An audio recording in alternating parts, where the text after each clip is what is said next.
ನೀವು ಟ್ಯಾಟೂ ಹಾಕ್ಸಿದ್ದೀರಾ ನೋಡಿದೆ ಅಲ್ಲಿಂದ, ಅದಕ್ಕೋಸ್ಕರ ನಾನು ಮಾತಾಡ್ಸೋಣ ಅಂತ ಬಂದೆ.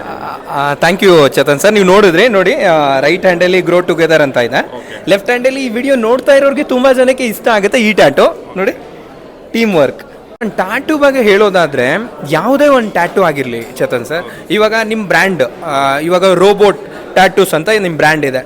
ಸೊ ನೀವೇನು ಕೆಲವೊಂದು ನೀವು ಫೋಟೋಸ್ಗಳನ್ನ ನಂಗೆ ತೋರಿಸಿದ್ರಿ, ಕಂಪ್ಲೀಟ್ ಸ್ಟೋರಿ ಟೆಲ್ಲಿಂಗ್ ಟ್ಯಾಟೂ ಇದೆ, ಸುಮ್ಮನೆ ಏನೇನೋ ಹಾಕ್ಸೋದಲ್ಲ. ಮತ್ತು ಈ ವಿಡಿಯೋ ನೋಡ್ತಾ ಇರೋರು ಕೂಡ ಏನೇನೋ ಹಾಕ್ಸಿರಲ್ಲ. ಸೊ ಎಲ್ಲಾನು ಕೂಡ ಅವ್ರಿಗಿಷ್ಟ ಆಗಿದ್ದೇ ಮಾಡಿರ್ತಾರೆ. ಹಾಗಾದರೆ ನಾನು ನಿಮ್ಮ ಬಗ್ಗೆ ಹೇಳೋದಾದರೆ ಆ್ಯಂಡ್ ಈ ವಿಡಿಯೋ ನೋಡ್ತಾ ಇರೋರ್ಗೆ ಹೇಳೋದಾದರೆ, ತುಂಬ ಕಾನ್ಸೆಪ್ಟನ್ನ ಇಟ್ಕೊಂಡಿದ್ದೀರಾ, ಒಂದು ವಿಷನ್ ಇಟ್ಕೊಂಡಿದ್ದೀರಾ. ಟ್ಯಾಟೂ ಬಗ್ಗೆ ಜಸ್ಟ್ ಟ್ಯಾಟೂ ಹಾಕೋದಲ್ಲ, ಆ ಟ್ಯಾಟೂ ಹಾಕಿಸ್ಕೊಳ್ಳೋರಿಗೆ ಅದ್ರ ಬಗ್ಗೆ ನಾಲೆಜ್ ಕೊಟ್ಟು ಮತ್ತು ಅದು ಏನಕ್ಕೆ ಹಾಕ್ಕೋಬೇಕು ಅನ್ನೋದನ್ನು ಕೂಡ ಅವ್ರು ಅಂದ್ಕೊಂಡು ಬಂದಿರ್ತಿದ್ದ, ಎಜುಕೇಟ್ ಮಾಡ್ತೀರಾ, ಅದು ತುಂಬಾ ಇಂಪಾರ್ಟೆಂಟ್ ಆಗುತ್ತೆ. ನೋಡಿ ಮೈ ಡಿಯರ್ ಫ್ರೆಂಡ್ಸ್, ಚೇತನ್ ಅವ್ರಿಗೆ ಅವರು ಕಮ್ಮಿ ಮಾತಾಡ್ತಾರೆ, ಕೆಲಸ ತುಂಬ ಚೆನ್ನಾಗಿ ಮಾಡ್ತಾರೆ. ನಿಮ್ಗೇನಾದರೂ ಸ್ಟೋರಿ ಟೆಲ್ಲಿಂಗ್ ಟ್ಯಾಟೂ ಬೇಕಂದರೆ ಮಾತ್ರ ಕಾಂಟ್ಯಾಕ್ಟ್ ಮಾಡಿ. Number 1. Number 2, premium tattoo artist ಇವರು.